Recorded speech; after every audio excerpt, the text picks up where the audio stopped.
এই মুহূর্তে রাজধানীর একটি ফিলিং স্টেশনে আছেন আমাদের সহকর্মী ফাহিম ইউসুফ, সরাসরি যোগ দিচ্ছেন তিনি।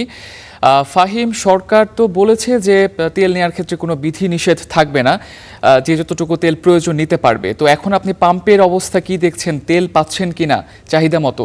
সকাল থেকে যে অবস্থা ছিল সেটি কিন্তু এখনও প্রায় একই রকম বলা যায়, কারণ আমরা সকাল থেকে যে সকল পাম্পগুলোতে ঘুরেছি বেশিরভাগই কিন্তু তেল পর্যাপ্ত ছিল না, যার কারণে পাম্প কর্তৃপক্ষ তেল বিক্রিতে কিন্তু অনেকটা আগের যে নীতি সেটি কিন্তু অবলম্বন করছিলেন। এবং বর্তমানে আমি যদি জানিয়ে রাখি যে শুধুমাত্র জ্বালানি মন্ত্রণালয় থেকে যে বিজ্ঞপ্তিটি দেয়া হয়েছে বা যে ঘোষণাটি দেয়া হয়েছে সেটি কিন্তু এখন পর্যন্ত তেমন কোথাওই কার্যকর হতে দেখা যাচ্ছে না। আমি এখন পর্যন্ত যে কয়টি পাম্পে ঘুরেছি, যে কয়টি ফিলিং স্টেশনে দেখেছি, প্রায় বেশ কয়টিতেই কিন্তু যে তেল সেটি কিন্তু দেয়া বন্ধ রয়েছে, কারণ তাদের সেখানে পর্যাপ্ত সরবরাহ নেই।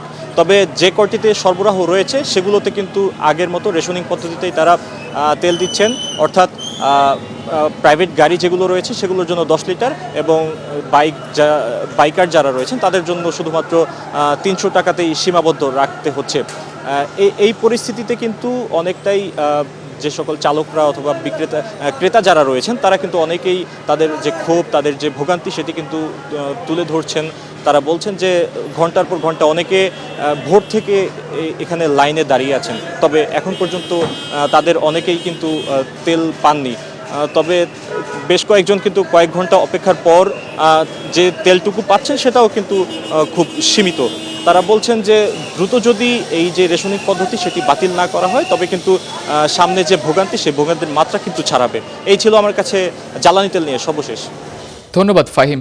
আমাদের সহকর্মী ফাহিম যুক্ত ছিলেন এবং ঢাকার পাম্পগুলোর পরিস্থিতি জানাচ্ছিলেন।